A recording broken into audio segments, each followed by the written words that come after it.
Hare Krishna, welcome to chapter 14, the last chapter of Sri Guru and His Grace by Srila Bhakti Rakshak Sridhara Goswami Maharaj. Om Agyanati Mirandasya Gyananjana Shalakaya Chakshun Militam Jene Tasmai Shri Gurave Namaha.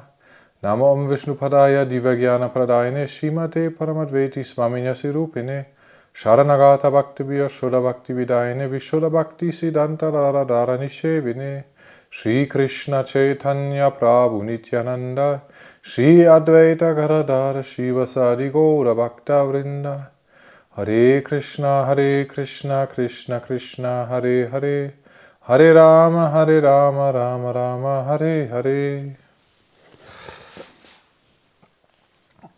Chapter 14, the line of Sri Rupa. The impersonalist transcendentalists say that once we are independent of the flesh connection, the consciousness of the human soul is the highest thing and that no finer, higher thing can exist. But the scriptures say that the supersoul or Paramatma is superior in existence to the individual soul and that the Bhagavan conception, the personal conception of God, is even higher. This begins with the Vasudeva conception, Krishna alone. The Narayan conception is again higher and the Krishna conception is the highest. And even in the Krishna conception there are divisions, Dwaraka, Mathura, Vrindavan. Sri Chaitanya Mahaprabhu and the Srimad Bhagavatam assert that Krishna is the supreme personality of Godhead. Krishnastu Bhagavan Swayam. The Vrindavan conception of Krishna as the supreme entity is the highest because beauty is above all. Beauty is above all grandeur and power. Neither physical, mental or intellectual power, nor any other power, but beauty and love is the ultimate controlling power. Absolute good is absolute beauty, and that is the absolute controller. Mercy is above justice.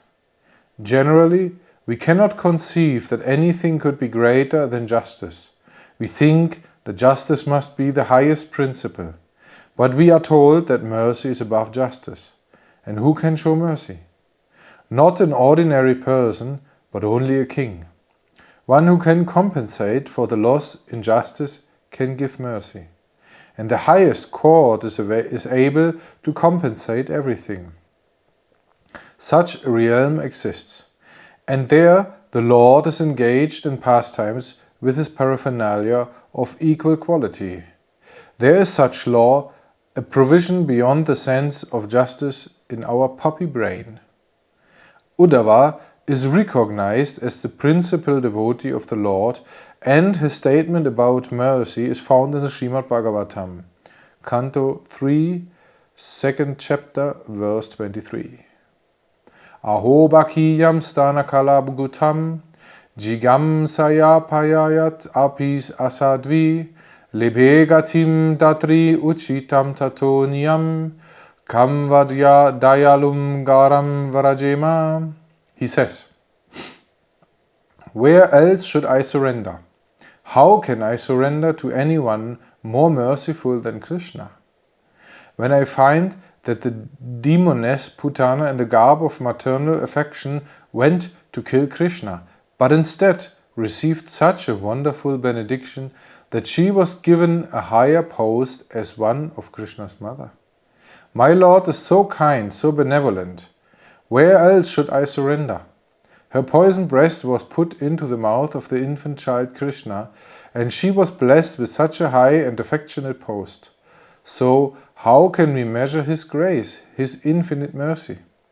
His ways and mercy are all beyond expectations. Rather than treating her with justice, we find just the opposite. He showed magnanimous behavior towards this greatest enemy. So, beyond justice, there is mercy, and such a high degree of mercy, such a quality and intensity of mercy that it cannot be measured. Uddhava prays, where should I find such a standard of grace as this? I must fall flat at the divine feet of Lord Krishna. Why should any man of intelligence not run to fall flat at the feet of such magnanimous personality as Krishna? His nature is that of the highest love. Department of mercy. We, the finite, should approach the infinite with his spirit. If justice is applied, I have no hope. I omit that department. I have come only to seek my fortune in the department of mercy, where there is no calculation of right and wrong, of merit or demerit. I have come to that department, my Lord, because I do not know what is within me. When I analyze and study my own heart, I find that I am unknown to my own self. I am so helpless and wretched that I don't even know myself. How then should I venture to appeal in a department where something will be granted only after a calculation of my merits and demerits? I don't want that. I don't want any decision based on justice. I surrender. You may do whatever you like with me. I am the worst of the sinners. What to do with me now is in your hands. You, Savior, I have come to you. If there is any possibility, save me. This is my open appeal, my one-sided appeal. This sort of self-abnegation will automatically cleanse our hearts. By this attitude of Sharanagati or surrender, we invite the greatest attention from above. Sharanagati, surrender, is the only way to be reinstated in our lost prospect. At present, we are disconnected from the prospect of divine love, which we cherish in the innermost quarter of our hearts. If we want to have that privilege very easily and very quickly, we must approach the Lord with plain speaking and with a naked body and mind, with everything exposed. Srila Rupa Goswami in Bhakti Rasamrita Sindhu has written, Matulyu nasti papatma na paradi chakaschana parihare palajame kim bhruva purushottama. My Lord, I feel ashamed. How shall I offer you so many pure things like flowers? Generally pure things are offered to you, but what about me? I have come with the most filthy thing to offer to you. I feel ashamed. I have come to you with only my shame to beg for your mercy. There is no parallel to my sinful criminal life. Everything that can be conceived of as bad is found in me. It is very difficult even to speak about the characteristics of my heinous sins and crimes. Still, your nature, existence, fame and benevolence cannot but attract me. You can save me. You can purify me. Hoping against hope, I have come to you. And I have only one solace, that I am the real object of your mercy. Your tendency is to purify the meanest. Those who are the most needy have some claim to your mercy. I am the worst of the needy and the meanest of the mean. This is my only qualification, my only hope to attract your attention and appeal to your magnanimity. Rupa Goswami says in his Bhakti Rasamrita Sindhu that still there is some sort of subconscious element within him.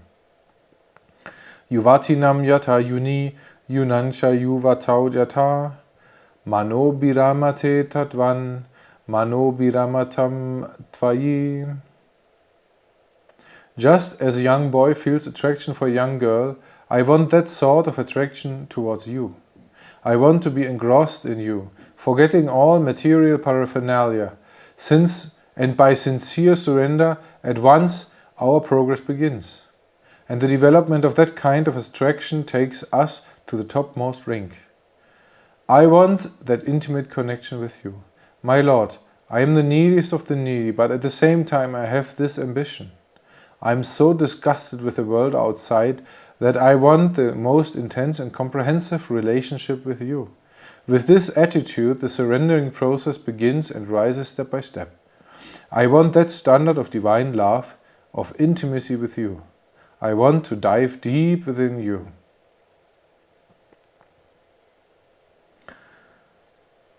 Yeah, well, what can be said to this prayer of Srila Rupa Goswami? Such an exalted personality as him And he prays in a way that can only shame us, because, I mean, if such an exalted personality says about himself that he is the meanest of the mean, a criminal person and so forth, then you ask yourself, well, where am I then? What am I? Where do I come in? No? But on the other hand, Krishna is mercy, not justice. No? And although we might have what we have or are what we are, in the department of justice, everything and everyone can be received. And this is our hope. That doesn't matter how mean or whatever we have inside, the Department of Justice still can receive us, especially if we are the most needy. And there was something interesting said here. Was it Rupa Goswami? Let me see. No, it was... Let me see. No, it was a description of Srila Maharaj himself. He says, I do not know what is within me. When I analyze and study my own heart, I find that I am unknown to my own self. This is something actually I can understand to a certain degree. Which means, if I look at myself, where am I and who am I? And I ask myself, well, I have been offered Krishna consciousness. I have been given a connection to a guru, to the holy name and so forth, and to devotional service. What is it that actually blocks me to develop prema bhakti right away? What is it what blocks me to actually just go there, just do it, just go straight to the goal of life? And I must say, yeah, this is unknown to me. I mean, I know, yes, there's anarthas, there's attachments, material attachment and so forth. And this is all mentioned and stated in the Shastras and by the gurus and so forth. So we know it somehow, but if I look at the concrete example of myself, of my person, then I I can only say, yeah, I don't know what is there.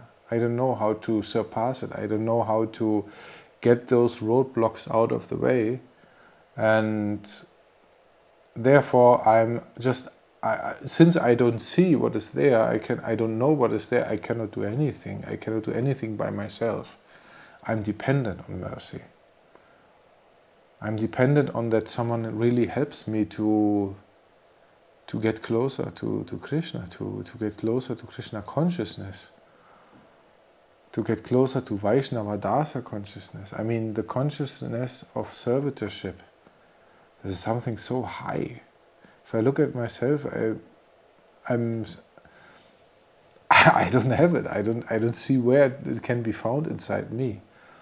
No? That's why I find this so resonating. No? I'm unknown to myself.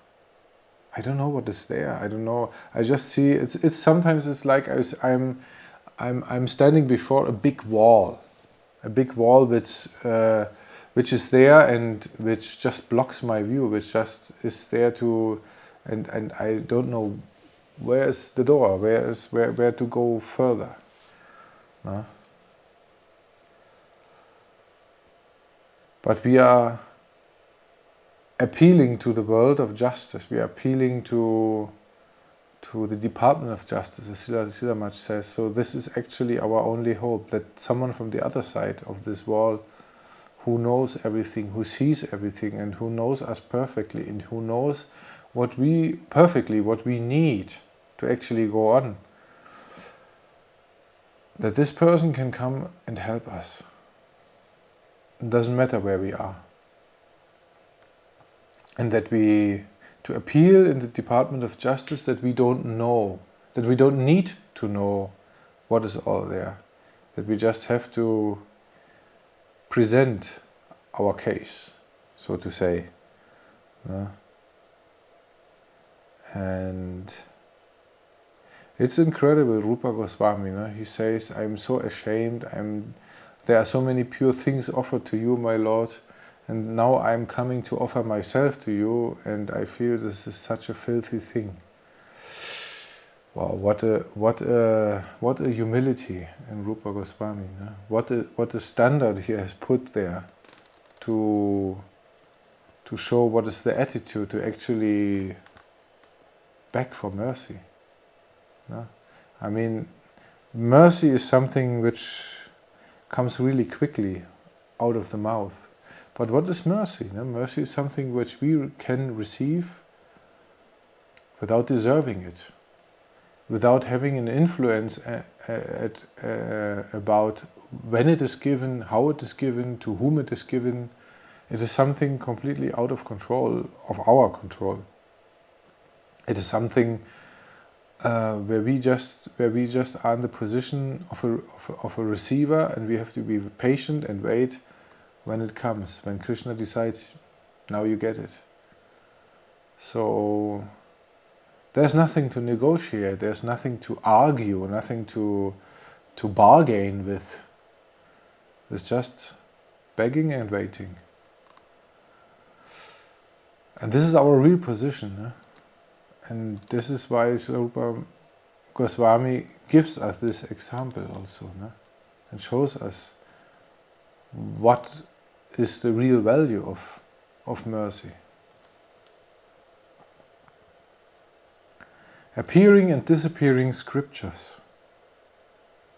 Govinda Vallabhe Radhe Prataraya Tvam Aham Sada Tvadiyam iti janatu Govindo mam tvaya sahav. This prayer is found in the Archana Padati, which comes from Gopal Bhatta Goswami's edition of the Hari Bhakti Vilas. From there it has sprung through him. It is there in the Shastra, which is an eternal flow of a particular current of knowledge. Everything is eternal in Vaikuntha and Goloka. Just as the sun comes up and goes down, appears and disappears, the thought is eternal and sometimes appears and disappears. In this verse, Govinda Vallabhe Radhe, there is a sudden turn. Krishna says to his devotee, "Oh, do you want an intimate relationship with me? It is not to be found within my department. You will have to go to another department. Go then to the department of Radhika." Then at once the devotee's thought is transferred towards that side. All his energy is monopolized there. It is her monopoly. Your inner quest is not to be found within my department, Krishna says. You'll have to go elsewhere and file a petition there. And with this inspiration, at once the devotee puts his petition to Radharani. Govinda Vallabhe Radhe, O Sri Radhe, your master and sustainer is Govinda. He is the Lord of your heart. Govinda means he who can give fulfillment to all senses. With our senses we can feel perception as well as knowledge. Govinda is the master who gives fulfillment to all our channels of perception. Govinda is your Lord, but just the opposite is also true. You are mistress of the heart of Govinda, the Supreme Master, is it not? You are queen of the heart of Govinda. I have been directed to come to you with my petition. Please enlist my name in your department and admit me as a servitor in your group. Flowing river of nectar. Radhe Vrindavanadise Karunamrita Vahini. Kripaya Nija Padabhya Dasya Mahayam Pradiyatam. O Radhe, O Queen of Vrindavan, you are like a flowing river filled with the nectar of mercy. Please be kind upon me and bestow upon me some small service at your lotus feet. You are the queen of the whole management of ecstasy, Rasotsava. Rasa means ecstasy. That is an unlimited flow of ecstasy. That is the specialty of Vrindavan. Adi Rasa, the original Rasa, Madhurya Rasa, conjugal mellow. All rasas are branches of that rasa, in its peculiar developing character. If analyzed, all rasas will be found within Madhurya Rasa. and Madhurya Rasa has been recognized as the highest mellow of devotion. In his conversation with Ramananda Roy, Sri Chaitanya Mahaprabhu rejected devotion contaminated with reason. He said, "Eho bahya age kaha ara." This is superficial. Go further. Mahaprabhu accepted that real bhakti begins from the stage of pure devotion unmixed with reason. When Ramananda suggested Dasya Rasa, Mahaprabhu said, "This is good, but go further." Then Ramananda mentioned Shakya Rasa. Mahaprabhu said, "This is also good, but go further." Then he came to Vatsalya Rasa, the sonhood of Godhead. "This is very good," Mahaprabhu said, "but go further." Then he came to Madhurya Rasa. "Yes," Mahaprabhu said, "this is best." At that stage, in the development of Rasa, Vrindavan is the most suitable place. Madhurya Rasa is found most extensively in Vrindavan. So it is said, "Radhe Vrindavanedishe." You are the queen of that sort of lila which is found in Vrindavan. There, the highest type of nectar is flowing. You are like a flowing river of nectar. Distributing ecstasy. The very nature of Krishna has been described as ecstasy himself. He is tasting the innate ecstasy of himself. He knows his ecstasy and he feels it, but to distribute that innate ecstasy outside, a particular potency is indispensable, and that is known as Hladini. The gist of Hladini Shakti, or Krishna's internal ecstasy potency, is Radhika, who is drawing the innermost rasa, the ecstasy of the highest order, extracting it from within and distributing it outside. So it is said, Karunamrita Vahini, ecstasy mixed with magnanimity, is flowing from that great fountain. And just as the river flowing from the mountains may carry with its current many valuable minerals to the outside world, the Hladini potency carries rasa out from the abode of the rasa Swarupa, Krishna himself, ecstasy personified. The flow of that river of nectar carries ecstasy and rasa, the flow of sweetness and magnanimity, to distribute to others.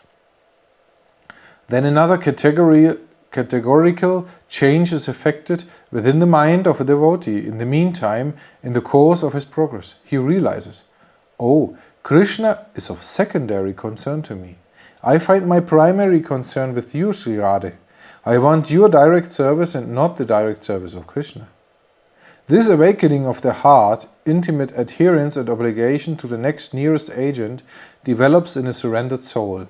At this stage, the devotee thinks, "I shall derive more benefit by giving my closest attention to the nearest agent, my Guru Deva. I shall thrive thereby." And it is his concern to sanction the upper connections. Of course, our intentions should be pure and genuine, and the business of that agent is to give us a favorable normal connection with the hierarchy of service. All our attention should be concentrated in the service of our Guru. This should be the idea. Our first tendency is to approach Krishna. In that stage, the first thing to understand is that we are helpless. Of course, all things must be sincere. First, there is the stage of helplessness, then we want the shelter of Krishna, sweetness personified, then we are attracted to sweetness of a particular type and to approach that department. There we pray for the final closest connection or permanent membership as a servitor there. This has been taught by Srila Raghunath Das Goswami as the highest achievement of living being. Dasa Goswami lived for 16 years continuously in the association of Sri Chaitanya Mahaprabhu and Swarup Damodar. After they disappeared from this world, Raghunath Das, disgusted with his future prospect, went to Vrindavan to finish his life. But when he met Rupa and Sanatan, there he saw another vision, a dream of a new life. Then he found, although Sri Chaitanya Mahaprabhu and Swarup Damodar have disappeared from my physical eyes, they are living here in Rupa and Sanatan within their activities, in their preaching tendency. Mahaprabhu is here, as living as anything. He had to reject the idea of finishing his life, and with newer vigor he began to serve in Vrindavan. And Dasa Goswami has given us the understanding of our highest aspiration. He says, "O Radhika, I want your service. If you are not satisfied with me, I do not want Krishna, nor his land Vraja. This is his prayer, and he is admitted as the Prayojana Acharya, the Guru, who has shown us what is the highest aim of our life, Prayojana Tattva, the ultimate destination. And this shloka proves his position as the giver of our destination. An ocean of nectar. Asabarir Amrita Sindhu Mayai Katanchit, Kalo Maya Gamita Kilas Sampratamhi, Tvam Chit Kripam Mai Vidasyasi Naivakimme, Pranaya Vrajema Chavaruru Bakarinapi, Vilapakushum Anjali. This shloka is a direct prayer to Radharani. It expresses a particular type of hope which is so sweet and reassuring that it is compared with an unlimited ocean of nectar. He says, with that hope I am somehow passing my days, flagging my days, dragging my life through these tedious times only for that hope. That hope is sustaining me. Then the nectarine ocean of hope is attracting me and sustaining me. Somehow I am dragging my days to my only safety. Otherwise, I have lost the direct association of Mahaprabhu, Swarup Damodar and so many other great souls, and still I am living. Why? I have a particular ray of hope, and the prospect and quality of my hope is very great and high. But my patience has reached its end. I can't endure it any longer. I can't wait. I am finished. I can't wait anymore. At this moment, if you do not show your grace to me, I am finished. I shall lose the chance forever. I shall have no desire to continue my life. It will all be useless. Without your grace, I can't stand to live another moment. And Vrindavan, which is even dearer to me than my life itself, I am disgusted with it. It is painful. It is always pinching me. What to speak of anything else? I am even disgusted with Krishna. It is shameful to utter such words, but I can have no love even for Krishna until and unless you take me up within your confidential camp of service. Such a charm I have come for. I have seen the clue of such a charm within the service of your camp. Without that, everything is tasteless to me. And I can't maintain my existence even in Vrindavan. And even Krishna, what to speak of others, has no charm for me. This is the prayer of Raghunathas Goswami. Service of Radharani. So, Radharasyam, the servitorship of Radharani, is said to be the highest attainment of the living being by the school established by Mahaprabhu. It is the gist of the Srimad Bhagavatam. It is Krishna's own version. He says in the Srimad Bhagavatam, Natata me priyatama atma yonor na sankara, na cha sankarsha no na shriya na vaitma naivatma cha yata bhavan. O Uddhava, neither Brahma nor Gif, nor Baladeva, nor Lakshmi, nor even my own self are as dear to me as you are. And that Uddhava glorifies Vrindavan, the Vraja Gopis, and Radharani in his way. Asamaho charana renu sujusam aham syam, Vrindavane kim api gulma latau shadimnam, Yadushyayam svajanam aryapatam chahitya, Behur mukunda paravim srutibrir vimriyam. The gopis of Vrindavan have given up the association of their husbands, sons and other family members who are very difficult to renounce, and they have sacrificed even their religious principles to take shelter of the lotus feet of Krishna, which are sought after even by the Vedas. Oh, grant me the fortune to be born as a blade of grass in Vrindavan, so that I may take the dust of those great souls upon my head. The search for Sri Radha. Uddhava has shown us the high position of the gopis, and between all the gopis and Radharani there is also a categorical difference. That was proved in Rasa Lila. When Krishna and the gopis openly displayed their transaction of heart, with that divine rasa flowing and inundating all directions, Radharani was also there. She gave the highest contribution to the common rasa vilasa display of the Parakiya Madhurya rasa, paramour mellow. Then suddenly, dissatisfaction came in Radharani's heart.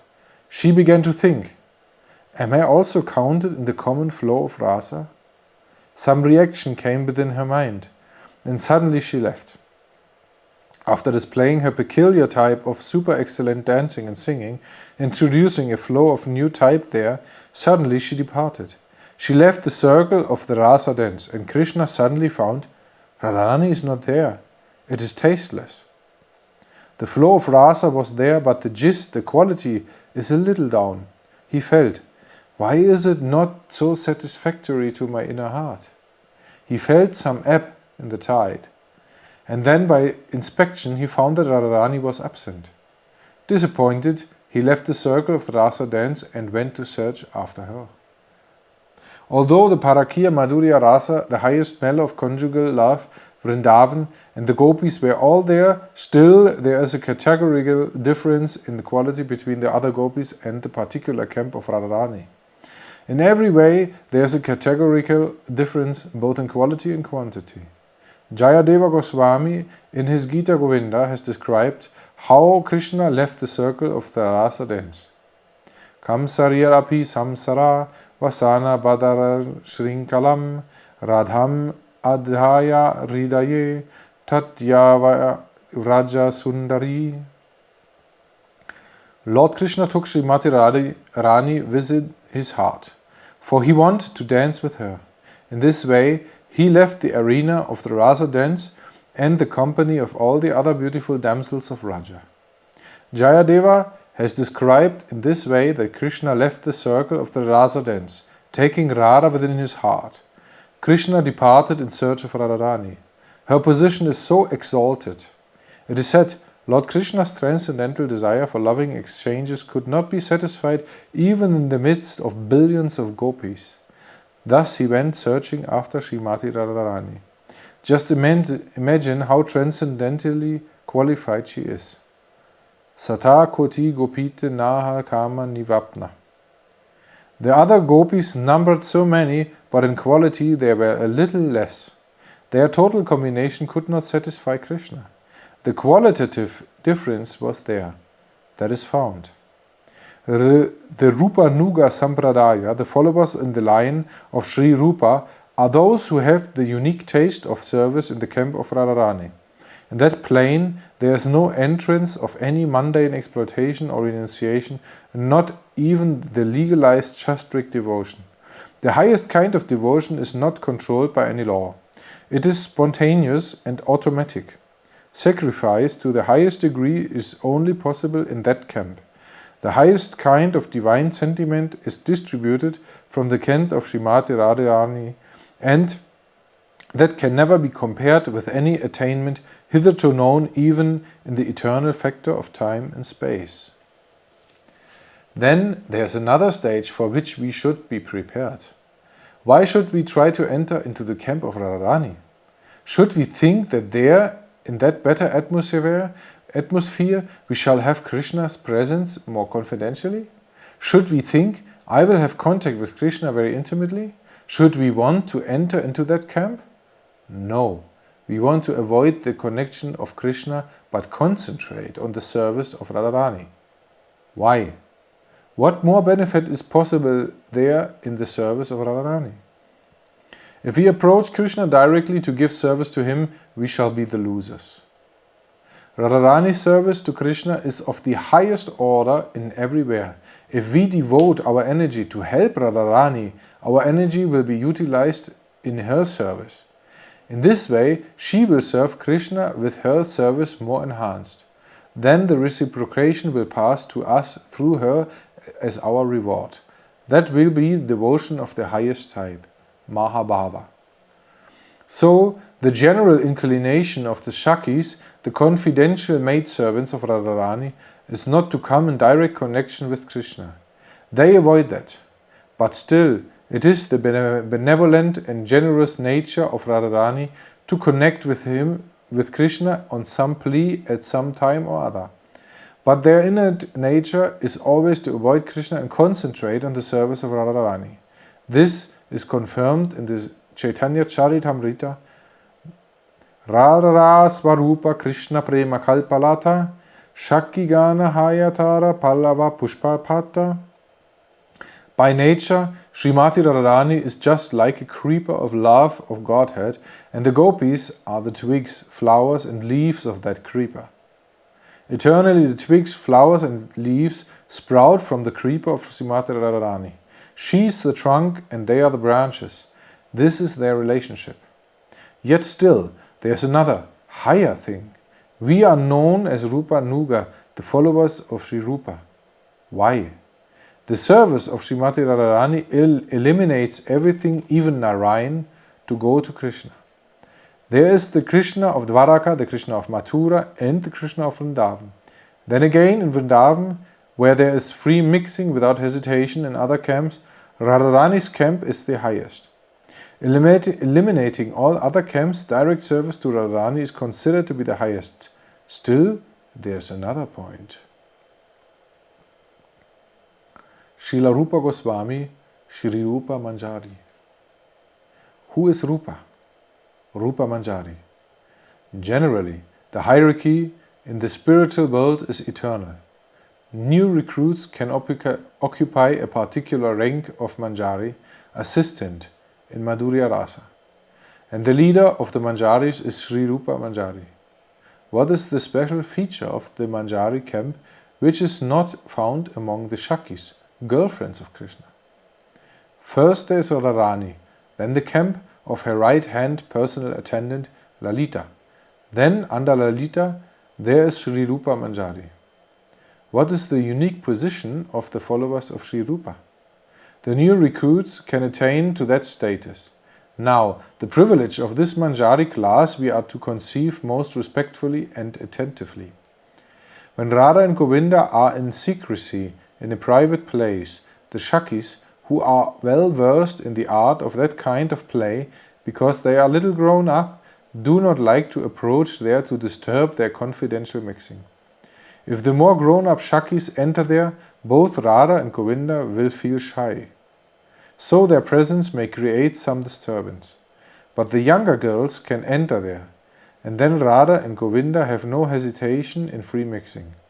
So in that highest stage of the mixing of Radha and Govinda, the free play of Radha, Govinda, these Manjaris, the younger girls, can have admission.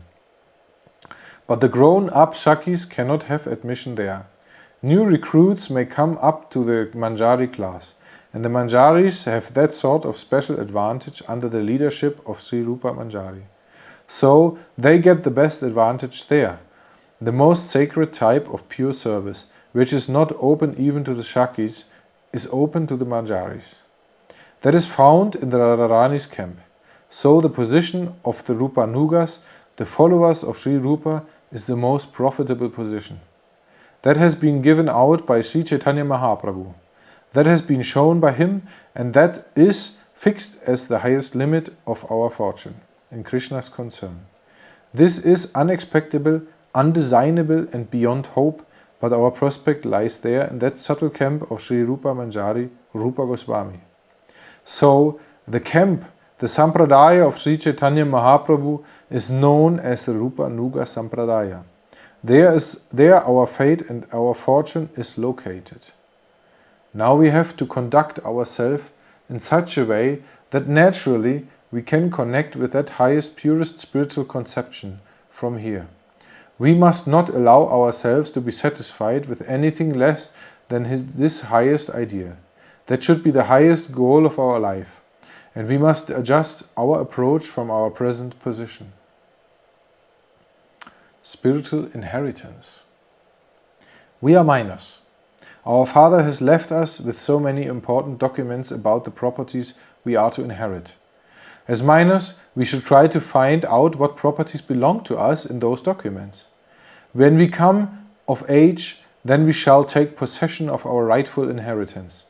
The Raganuga Shastra, the scriptures of spontaneous devotional love, has been given to us, left to us by our Guru, our guardian, our Father. And as we grow more and more in the spiritual line, we will have to detect what is our prospect, what is our real wealth. We must recover that. We must have that. It is there in the document. It is ours. This is our position. We are minors, but we must become majors and demand the service meant for us by our guardians. The devotee asks, we are putting in our claim with you. We think that in the absence of our Father, the court has appointed a guardian in order to keep us out of mischief and also to regulate our inheritance. Srila Sridhara: this is not mine. This is the property of my Gurudeva. And Bhaktivedanta Swami Prabhupada gave you a clue. He has distributed the key widely and given a clue. With the key, come and open the iron chest and find out what valuable ornaments and gems are within the chest. Of course, no one will understand us when we say such things. Who will come to appreciate? They will say, oh, this is all the product of a disorganized brain. These people are trying to take electricity from the sky, leaving aside this concrete earth. They are like the Chataka bird. Rupa Goswami says that there is a class of bird known as Chataka, who never take a drop of water from the earth. Their nature is that whenever they want a drop of water, they always cast their eyes to the clouds. One drop of pure water. That is their cry. And so they wait with their beaks towards the sky, towards the clouds. And they never use any water from the earth. So our line is like that. The spirit of that bird is described in the following way by Rupa Goswami. A drop of your grace. Virachayamai dandam dina bandodayam va gatir ihana bhavata kachit anya mamasti nipatatu sata koti nirbaram va navambas tadapi kila payodas tuyate chattakena. You may punish me, O cloud, you may punish me. If a thunderbolt comes, I'll be nowhere. You can throw down thunder, or you can give me water. But how much can I drink with my small beak? A flood of rain may come. O Lord of the poor, Lord of the helpless, you can give me a drop of your devotion, or you may punish me like anything. He is always praying for water. The cloud may satisfy him immediately, or by sending a thunderbolt, it may finish him and efface him from the earth. The bird has no other alternative by nature. So he says, my position is also like that bird. O Krishna, you may finish me, destroy me, efface me from the world, or you may save me by only a drop of your grace. I won't search after my satisfaction in the mud. That is finished. I will never go back to search my fortune in the earth, in the mundane. I am already fixed to do or die. Either I must receive a drop of your grace, or you may finish me. In this way, Srila Rupa Goswami prays that Krishna mercy will descend like rain from the clouds and not only quench his thirst but bathe him, satisfy his utmost hankering and fulfill his utmost necessity. So we should never search for our fortune in the mud. We must always look to the high sky and pray for Sri Guru and his grace. That was chapter 14, the last chapter of Sri Guru and his grace. Srila Bhakti Rakshak Sridhara Goswami Maharaj ki jai, Srila Prabhupada ki jai, Srila Guru Maharaj ki jai. And as we are reading those last pages of this incredible book, Sri Guru and his grace, Srila Sridhara Maharaj is giving us in such a poetic way a description of our prospect, a description of our connection of our sampradaya, of our Guru connection, we have received through Sri Chaitanya Mahaprabhu. And only someone like him can actually describe it in such a way. This is so incredible, this is so beautiful, so sweet and so promising. And he also describes what kind of attitude shall we take so that we can have this connection, really. I mean, we are so fortunate actually, we are so gifted, we have received such a gift to actually be connected to that Rupa Nuga Sampradaya, so that we have the possibility to actually connect to the highest possible service, to that highest sweetness and love which has been ever revealed in any scriptures. No? There is nothing higher which has been revealed in any other scriptures. Well, at least not as we know it in our Vaishnava line. No? This is like the highest known conception of service, conception of connection with Krishna.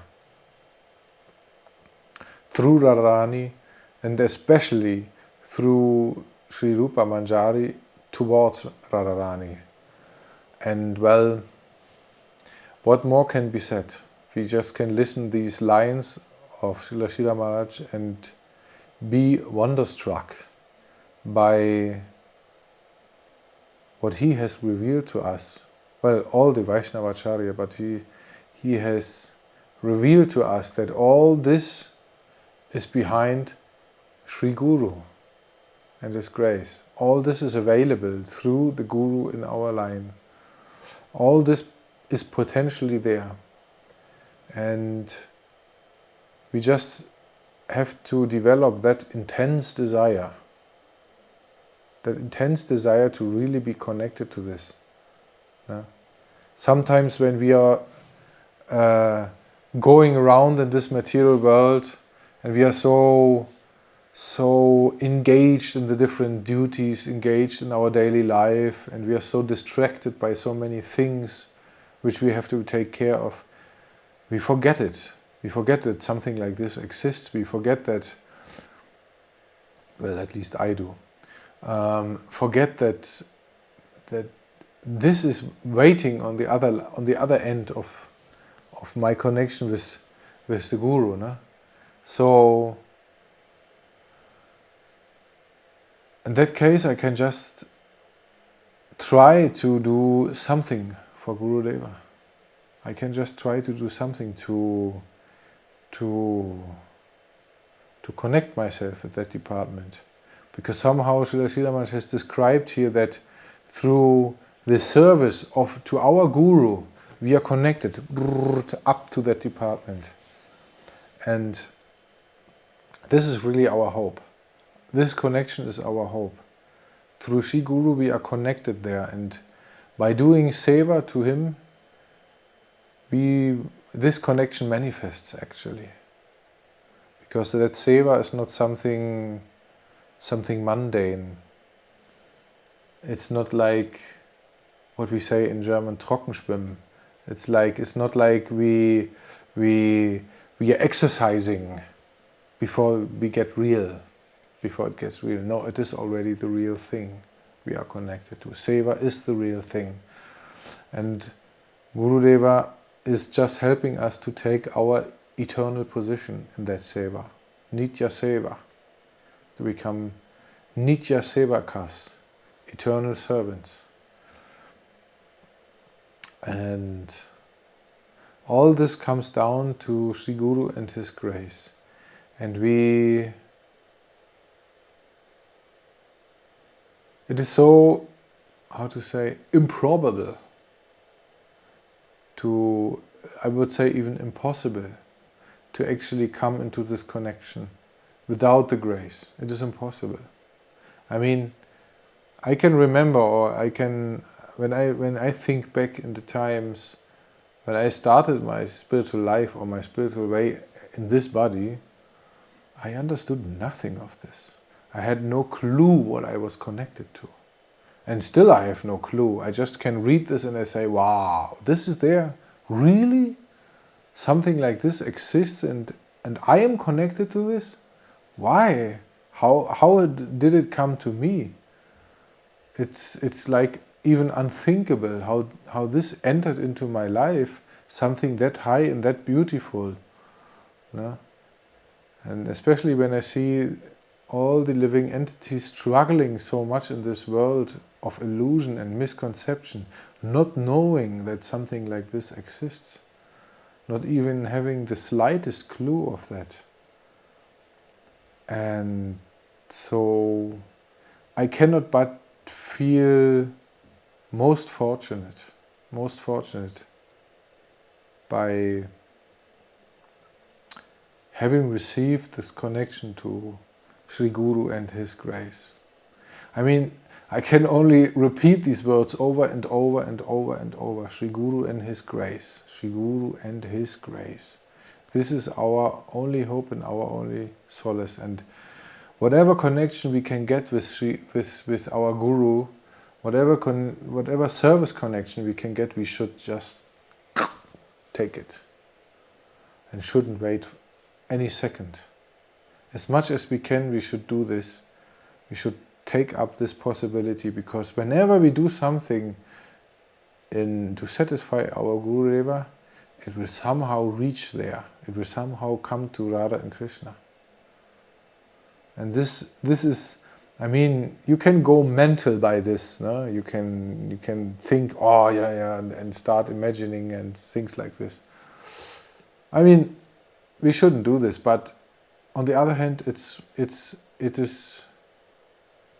our hope. No? As Srila Maharaj was describing here, Srila Rupa, was it Srila Rupa Goswami? Yeah, I think Srila Rupa Goswami's feelings. No? On the one hand, I have nothing true to offer. When I come to offer myself, it's just a filthy thing. But on the other hand, I have such a high aspiration to actually serve you, to actually be connected with you in that highest department, the highest what I know. This is where I feel that my heart is at home. And yeah, I mean, what can we do? No? In such position are we that Sri Chaitanya Mahaprabhu through Guru Deva has come into our life and say, look, this is there. This really exists. And he came to invite us there. So it is possible to go there. It is possible to be connected there. And our real connection is from here, right now, through the seva to the Guru. And whenever we can do this, we should do. We should try to focus our energy on doing some seva. Whatever seva, may it be big, may it be small, any seva will bring us closer to this goal, will bring us closer to that eternal connection, to that point in time where we will be entering into our eternal service and will never have to be disconnected again from that. So these are some thoughts about this, and I invite you also to share your thoughts, your inspirations, your feelings, questions. Yes, I agree. I was just thinking about it the other day.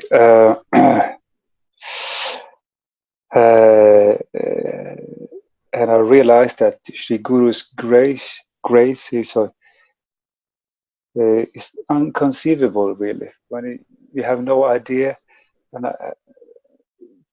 to understand the depth of it.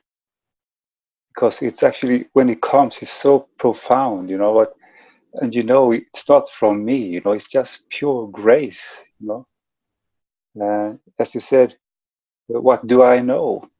What do I know? When grace comes, what, it comes in such a way that you have, how to say, you had no idea that that that that grace that you received at that moment, you have no, for me anyway, had no idea that such kind of grace actually exists, So what do we actually know? It's inconceivable. Only Guru's grace, actually. It's very magnanimous, Yes. So yeah, and this is something that, in a daily life, in a daily struggle in the material world, it's so easy to forget, yeah. Oh yes. This, because those moments actually, when you notice that there is some great mercy, they're the real, how to say, the real holy moments of your life, actually, in a sense. Very inspiring.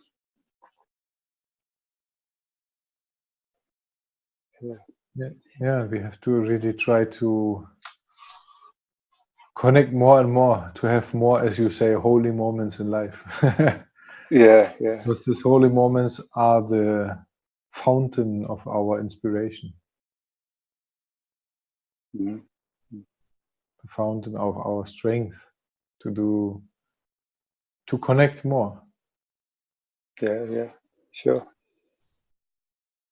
Yes, it also kind of increases the will to connect more.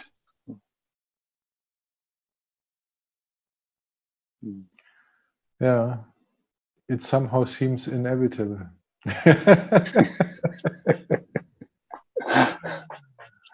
Krishna is inevitable.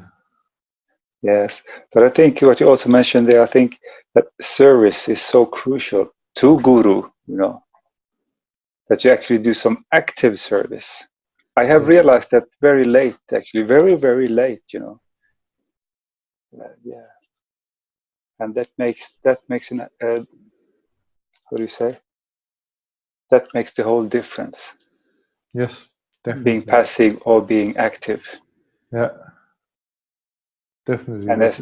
And as you said, somehow or other, this activeness in service, it will reach Guru somehow or other, and it reciprocates. Yeah, and Guru will pass it on. Yeah. It reaches to the highest department. This is also the real amazing thing, that we are not doing something just here in this world, but what we do is connected to the highest realm. How can we understand that? We can't. We just can't. It's impossible. We just can accept this statement from personalities like Srila Maharaj. We just can accept it, and we can be happy about it, that we have received such a thing. But understand? No. As you say, he showed I don't see how. No, but as you say, he shows such things exist. Yeah. That's it. Yeah.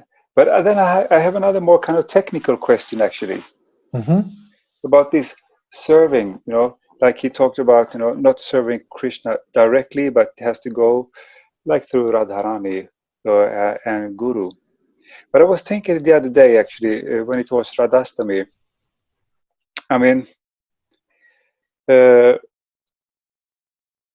had this thought of, this maybe is totally wrong, but anyway, what pleases Radharani most? It is her beloved Krishna, and her giving service to Krishna. She's always, so to speak, if I understood it right, always on the run, try to find this where she can do this service in a very expert way, just for Krishna. And I was thinking, like, we don't talk so much about Radharani, actually, really. It's extremely rare, you know, in the Vaishnavis where I have, you know, been, you know. You don't hear so much about Radharani, really. But I was thinking, could it be like this, that when we actually are giving like service to the deity or like Mahaprabhu, don't you think that that would please her very much if you are giving service to her beloved? That she will be pleased, that's, you know, that we show affection to what she shows is what is her most affectionate in her life. That we, I mean, to make it a very, very stupid thing, this is, you know, just to make it, if you like my dog, I also like you. Do you understand what I mean? This is not proper, but just to show the example, yeah? It's Could not it be? very far away. I can understand what you want to say. Yeah. Yeah. What do you think about that?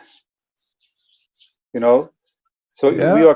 we're actually showing affection for what she has the most affection for. Also, that this could be pleasing for Radharani. Well,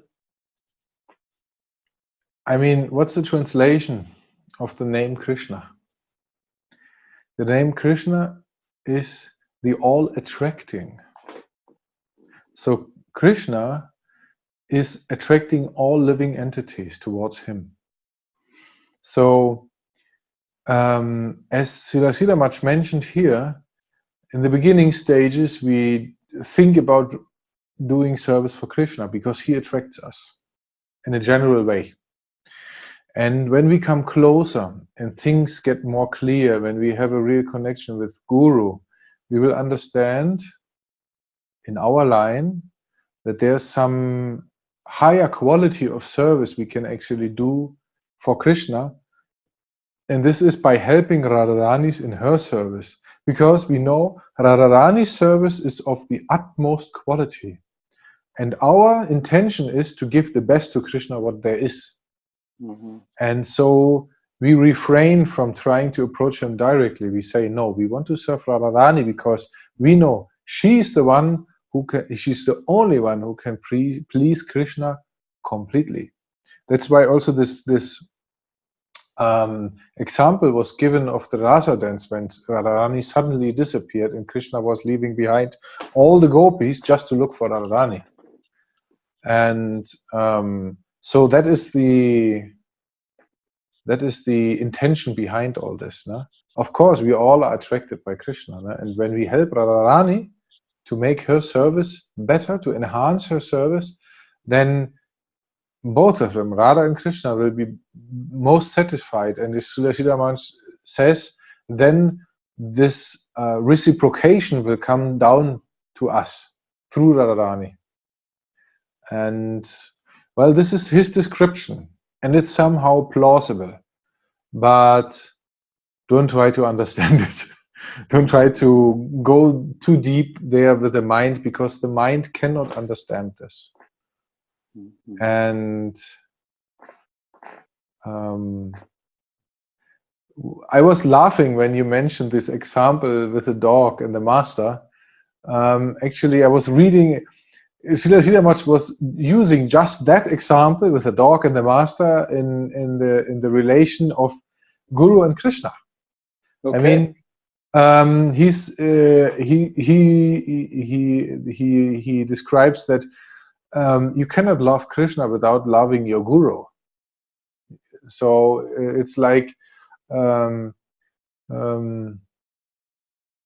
if you love, if I remember it right, it is like if you cannot love the master but hate the dog or something like this, or don't take into account the dog which is most beloved to the master. No? It's kind of funny example, but it somehow it's not really on a description of that highest thing we have read here, but it is somehow in that regard, no? that we must love everything which is connected with Krishna. Otherwise, we have no real appreciation for Krishna. So we cannot say that we love Krishna and dismiss his servants. This is impossible. No? The Vaishnavas are our real hope, our real connection to Krishna. So that's why I was laughing. Okay, but then but okay, so the safest way of serving Radharani then is to serve the Guru. Yes, definitely, because I mean, Radharani is our supreme Guru. She is the one who organized all service, as Srila Maharaj described here. She has everything else under her, so to say, because she's the only one who can fully satisfy Krishna. So if we want to be in doing a valuable service which satisfies Krishna, which really satisfies him, we have to be connected with her, directly or indirectly. I mean, Srila Maharaj describes here that all rasas come out from Madhurya rasa, that Madhurya rasa is Adi rasa, or the original rasa, the original taste, the original connection with Krishna, and from there everything else emanates and evolves and is distributed. So all the other rasas have an indirect connection to this Madhurya rasa by being paraphernalia to this innermost connection between Radha and Krishna. And the closest connection to that relationship between Radha and Krishna is, as far as it has been revealed, in the camp of Sri Rupa Manjari. This is Srila Maharaj has explained here. This is like to be as close as possible to that connection, to that relationship between Radha and Krishna, and to do seva in the most intimate way and in the most intimate moments between Radha and Krishna, where, as he described, even the Shaktis cannot enter because they would disturb it somehow. Krishna and Radha would feel shy, but the Manjaris can enter. So this is his description. Anyway, he also describes always, or he also says in many occasions, these are topics which you have to just keep above our head. We have to worship. It is described for us to know that something like this exists, but we should not try to enter there by ourselves on our own accord. We should do here our service to Sri Guru, and when the time is right, then we will be ascended there. We will be invited to go there to take our eternal position. But and there's also another aspect of it. It is impossible to go there on our own accord. It's just simply impossible. If you try this, you will only deceive yourself. The only real thing, the only real connection to that spiritual domain, what we have, is Sri Guru. This is the only real connection. So the only logical thing, the only thing which will really have an effect in our spiritual life, in our spiritual progress, is our seva connection with Guru and the Vaishnavas. Nothing else will really have an effect. Everything else is speculation. And is something else, but it's not the real thing. It's not the real connection. And here in our platform, on our material consciousness, we might not be able to perceive it this way. We might receive so many distracting or confusing information from the outside world and even from other persons and so forth. But as the scriptures say, and the great Vaishnavas has described us, this is the real way, this is the real thing, the real connection. So if we do that, if we follow that, then we will be connected. then our seva really will go to that highest domain, even if we are not able to see that. But if we please Guru and Vaishnava, then we are connected. And then we will progress towards that position. And then eventually in one day and at one time we will find out our eternal identity. And then we will know where we belong. Eternally. But through Guru we have the real connection. This is the real thing. So that's why this is so of such an utmost importance. That's why something like sannyas exists, because sannyas means I leave everything aside and just do 100% seva for Guru and the Vaishnavas. This is the meaning of sannyas. 100%, nothing else. So most of us are not capable to do this, but we should try to sacrifice whatever possible and try whatever we can to do just that. Because we know when we do this, everything else which we are in contact with, all the other persons also, they get their share of blessings. They get their share of the benefits we receive. So it is not because we should not think that it's because of our greatness, but it's because of the mercy we receive, the grace. And the grace it is always described as a river or as an ocean. It is always described as something liquid. And well, liquids are of such a type that they are flowing by their own will everywhere, wherever they want. So that's why if someone is connected to a Vaishnava, if someone is connected to someone who is doing seva, then this will be most beneficial. Because somehow, by this connection, they will receive some kind of prasadam, of mercy. Yes, we have to become mercy junkies. Mercy distribution junkies. Yes. The more we distribute, the more we will receive. That's the key. That's true. Right. Yeah. If you want to receive more, you have to distribute it, because then Krishna will see, or Radharani will see, hey, he distributed everything he has, I have to give more supply. Yeah. Yeah.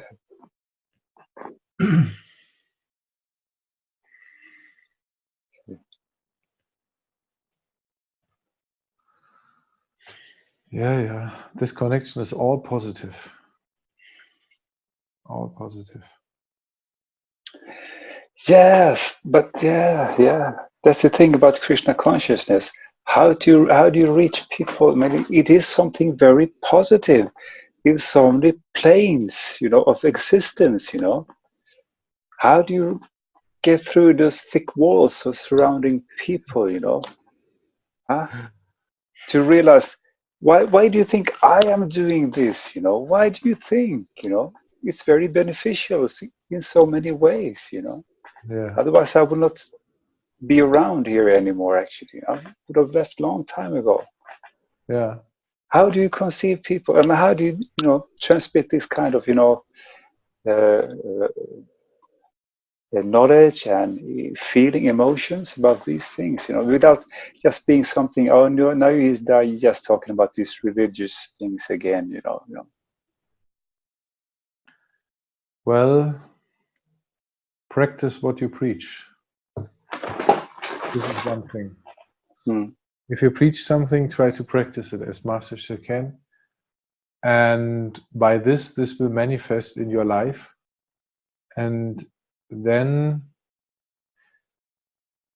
Krishna will make the arrangements of who will be connected with you in what way, and who will receive what through you. And so we just can go on with our seva, with our preaching, but the result of it is not our business. No. It's not, we have no influence over it, naturally. We don't control anything. This is something really tough to realize, that we don't control a shit.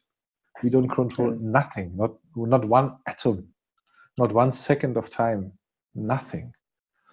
We can only make our service. I mean, Krishna has said it in the Bhagavad Gita, no? You have the right to do your work, but you have no right to enjoy the results of this work. No, it's true. And this is actually, well, this is from the Karma Yoga part of the Bhagavad Gita, but since Krishna is speaking to his devotee Arjuna, which is in Shakya Rasa, in Bhakti Yoga, connected with him, it eventually, on a deeper platform, it is all Bhakti Yoga. The whole Bhagavad Gita is all Bhakti Yoga. It's only superficially this threefold yoga description. But if you go deeper, that's why also all the acharyas, Srila Prabhupada, Srila Maharaj, Srila Bhaktivinoda Thakur, and all the others, that's why they describe everything with bhakti behind it, because bhakti is the essence of the Bhagavad Gita. It is the deeper meaning of it. So in that case, also that statement of the Bhagavad Gita means that we should do our seva as good as we can, as best as we, with the best consciousness we can have. But the results are not up to us. No? And it can reach, and this consciousness can reach up to the stage, as Srila Maharaj describes here, this prayer of, was it Uddhava or Rupa Goswami, where he says, I'm like a chataka bird. No? I put my head up to the sky to receive 1 drop of your mercy, of your rain. And then rain may come, or lightning bolt will come, and I'm completely burned. So all this can come. We are totally dependent, and Krishna arranges whatever he wants to arrange. This is our position. And on one hand, you feel, wow, I'm so helpless. I cannot do anything. But on the other hand, this nectar is irresistible. So we cannot do but continue with our seva and try our best. And as it was said the other day in one of the other chapters, this will create Vipralamba. And Vipralamba is our salvation. It's our true connection here. It's the highest attainment what we can have here. And through Vipralamba, we will really attract Krishna to our lives. It is nectarious and painful at the same time. But we are not aiming for the stillness and for the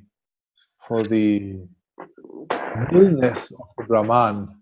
We are aiming at something very much higher. We are aiming at the ever dynamic and ever evolving and ever fast divine love, at the ever changing and always continuing and always evolving leelas, this connection. And this is something dynamic. This is something which goes way beyond just peace of mind. Peace of mind will come in regards to worldly affairs, but in the innermost position of our heart, we will start to burn for the desire to actually connect with Krishna, to connect with to intensify our seva with Radharani, to be actually there. And this is something when there are some paintings in some churches, you find them where you see Jesus with a heart which is burning in flames. And I always asked, what does this mean? Why is it painted like this? But if you think about it, this is the fire of love inside the heart, of divine love which is there. It is when the devotee, when the associate of the Lord is sent here to this world in some kind of lila. This is very, very, very, very visible in the Gaura lila. No? Many associates of him have come before Sri Chaitanya Mahaprabhu himself has actually appeared here. And at some points they had such a deep vipralamba feeling, longing for the Lord to appear. So this is our connection here in this world, it's vipralamba. And also in the happening when Sri Chaitanya Mahaprabhu wanted to take sannyas, before he had his leelas with his devotees in Navadvip, every night the biggest and most magnanimous kirtans in the house of Srivas Pandit or Advaita Acharya or other devotees. And then one day he came with his desire for the benefit of the world to take sannyas. And so since it is a custom for a sannyasi to leave home and never come back, so the devotees were fainting because of the vipralamba, thinking, although his Lord was still in front of them, that he will go away. That was so strong, this connection, so strong was this vipralamba that they fainted. And imagine, this is our goal. This is unimaginable, but this is pain and love, pain and happiness at the same time. If it would be only pain, then they would have just run away and said, no, I want to know anything more about Sri Chaitanya Mahaprabhu. But this attraction towards the Lord is the underlying principle of everything. So and this is the highest nectarious thing what there is, this attraction, and this manifests in so many different forms. So whenever we feel, I don't want to compare our situation with this, but this is actually the aim, no? And to develop prema bhakti, to develop that love in our heart, and the feeling that my karma, my life situation is very detrimental to my desire to be more connected with the Lord, is actually a good thing, because that means we still have the desire to connect more. If we would feel comfortable with our situation, we wouldn't have any desire to actually advance, to actually do more, to actually come closer. And people in this world, they try to make themselves comfortable, to try to get to arrange a situation where they think they will be happy without any more desires. But this is not possible. This is not only possible because the material world is limited, but it's possible because this is not our nature. No? The only point where you can have this illusion of being happy without any desire is when you enter into the Brahman. But, this is not the highest possible attainment. This is not real, also not real our nature, because eventually we will drop out again, and then material world or spiritual world. Where do we go?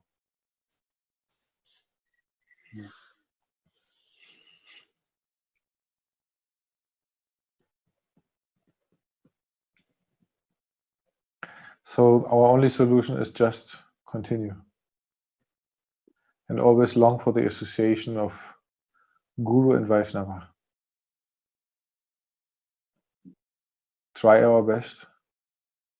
And we will feel that when our need is the biggest, then Krishna will come to help us.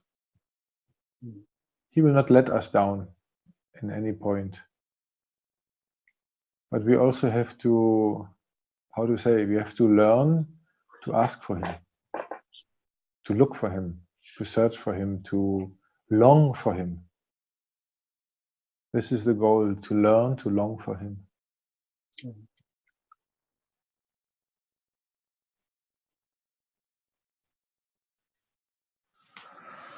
Yeah, and you said it very nicely. Maybe it's good, to realize one's karma, that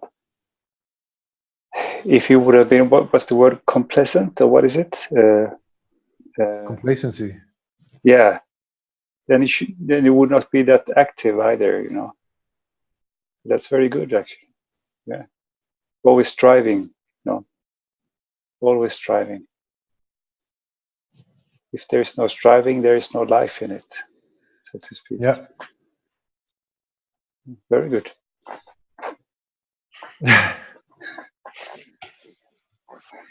Yeah, in the beginning stages, people cannot cope with the, how to say, uneasy restlessness of spiritual life. But Well, uneasy restlessness of spiritual life. Okay. Yeah, it is. It's funny. The one disciple of Srila Prabhupada who took sannyas from Guru Maharaj, his name is Santo Maharaj. He once said it in a class. Spiritual life is an emotional roller coaster. So it's like it's everything but peace. So uneasy restlessness, I would say. This is something in your heart where you say, no, I'm trying, but I'm not trying hard enough. I'm not enough for this. I want more, but I'm so limited. Why can't I do more? Krishna, please help. So this is natural, I think. Yeah, of course. Yeah.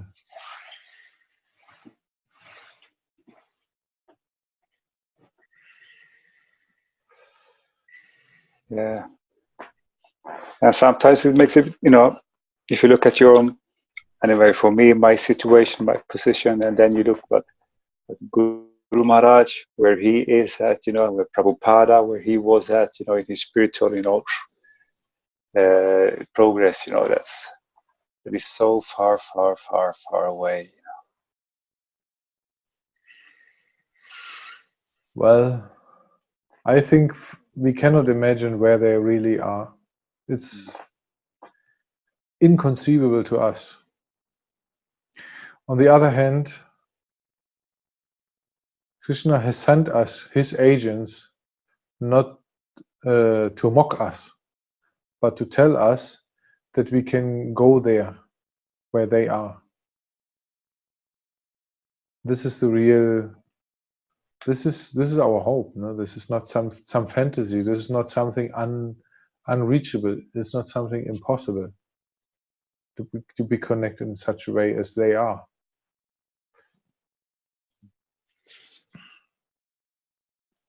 So we have to make sure we get some more mercy.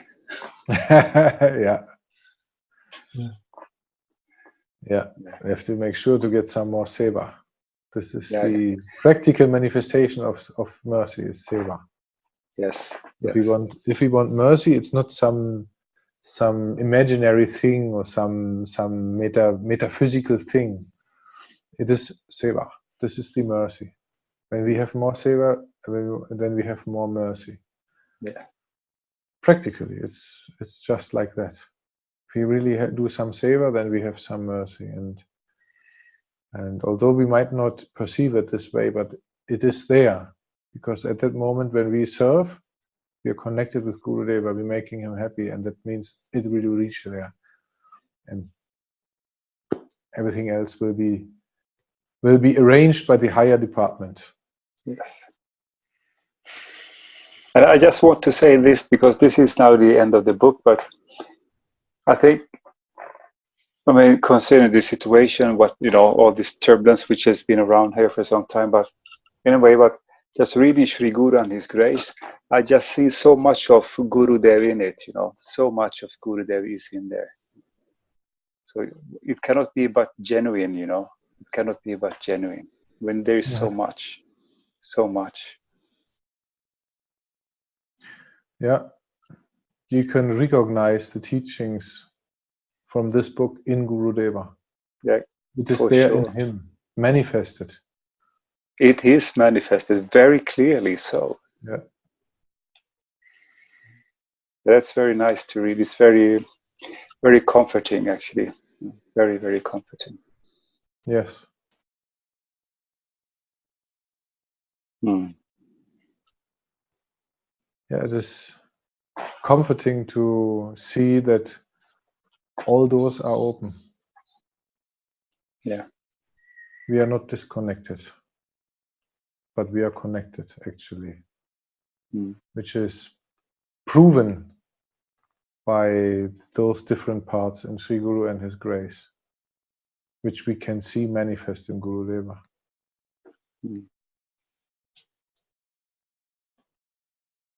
That is the hope. Yes.